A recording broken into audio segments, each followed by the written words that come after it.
The transformation of Ireland's water sector took a major step forward in January this year as Irish Water became Uisce Éireann and assumed full responsibility for the delivery of all public water services in Ireland. I met with Uisce Éireann's Chief Executive Niall Gleeson to find out more about how Uisce Éireann will continue delivering for households, communities and businesses across Ireland. Now, what's in a name? What's in emphasising Uisce Éireann now as the name of the organisation rather than Irish Water? So Uisce Éireann is a new organisation. First of all, we separated from the Uisce group, so we're now a standalone utility. And secondly, we want the Uisce Éireann name to be the name for the Irish water staff and the local authority water services staff coming together into a new entity. This new entity will deliver for communities around the country and allow those communities to thrive, and that's our main aims. I suppose we have three main areas of focus. One is safe drinking water, so we want to ensure that all the population of Ireland gets safe drinking water. The second is enhancing the environment, so our drinking water is good, and any wastewater that we discharge has no impact or is even beneficial to the environment. And then the third pillar is growth. So we have a huge demand on the country for growth, for housing, for foreign direct investment. So we need to be one entity that can deliver and work well together and deliver for the Irish communities. What are your ambitions for the company? What is it that you will be doing? Well, we have a huge amount of work to do. There's been significant underinvestment over the last 60, 80 years. So our infrastructure is in poor condition. So we're investing over $1 billion a year annually to improve that infrastructure and to deliver. The investment that you're making every year, the 1.2 billion per annum that you're going to spend, how is that going to be spent and what are the priorities? Safe drinking water is the main priority, so we're upgrading plants or putting in new plants all around the country. So we just built a state-of-the-art plant up in Vartry, which replaced a plant that was built back in 1860. So you can see how we need these upgrades. So huge upgrade works around those plants. Along with that, we're investing hugely in the network because, as we all know, there's massive leakage in Ireland. We've gone from 50% leakage down to 37% now nationally, but that needs to be brought down much further. We're aiming to get in the greater Dublin area below 20% and nationally up below 25% by 2030. That's our challenge. But we're spending huge amounts of money every year on getting leakage down, a very old system.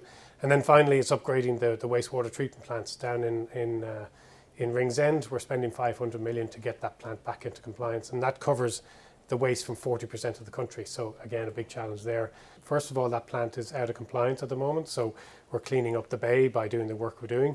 But secondly, we are building in additional capacity in that plant. So we'll have capacity for growth for the GDA area to allow more housing, more investment, and we know that growth is coming, so we need to be able to cater for it. At the same time, we're in planning and in the consenting process for a sister plant, the Greater Dublin Drainage Plant over in Clonshock, and we're working to get that approved and through the process, and that'll support Ringsend as population and as we get further growth into the 30s. And what improvements have you made in relation to boil water notices? Boil water notices come in when we realise there's a problem with the quality of the water. So we do it when we know there's an issue. And the more testing we do and the more observations we have in the plants, the more issues we find. So that's why we probably had an increase in boil water notices that we're now managing to bring back down again. But with increased testing and increased monitoring, you will get more boil water notices. But once we know where the problems are, we can fix them. The sourcing of water, there's a lot of publicity about the possible use of River Shannon water for Dublin. Where is that at? So we've done a study, it's the National Water Resources Plan. So it's the study of the entire country. So where are the resources, where are they going to be in 50 years' time? We've done climate change projections. So we're looking at all of that, all the resources in the country. And the Shannon is certainly one where we think there's great potential, not just for Dublin, but for the entire spine that will flow through the Midlands. So all of the towns around there through Tipperary, Mullingar, whatever, would benefit from this.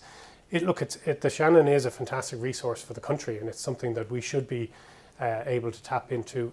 We'll take a very small amount of the water that flows into the Shannon, and 30 kilometres downstream it goes into the sea. So, our impact will be minimal environmentally.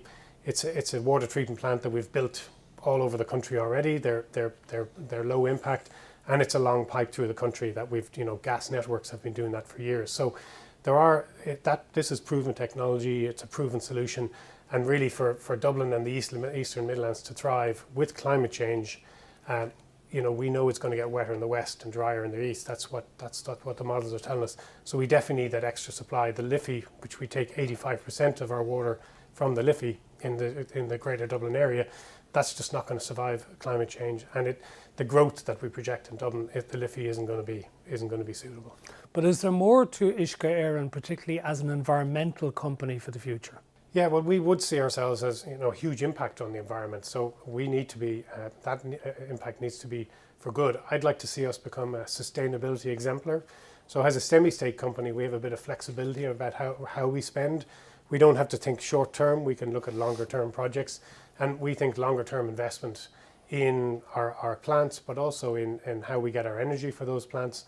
We consume about 20% of of the public sector energy, so that's a huge bill every year, and we want to leverage that to invest in more sustainable energy sources.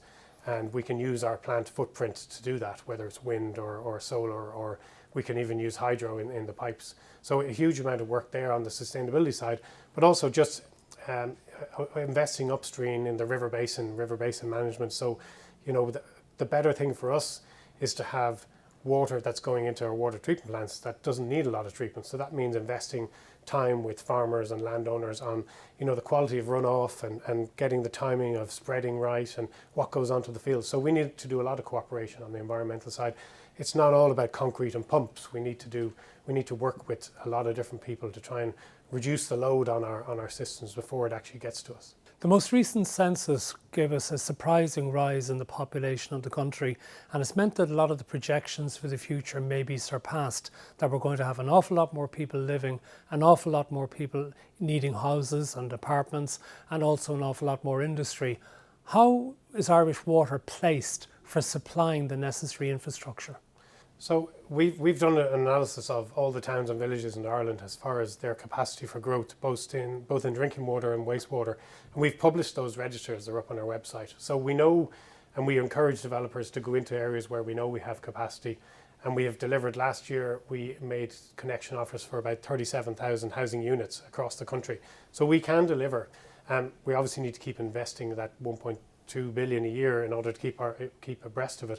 But we have the structures in place that will allow us to deliver those housing units. You obviously have day-to-day purposes in Uisce Éireann that you have to serve, such as clean drinking water to people, removing sewage.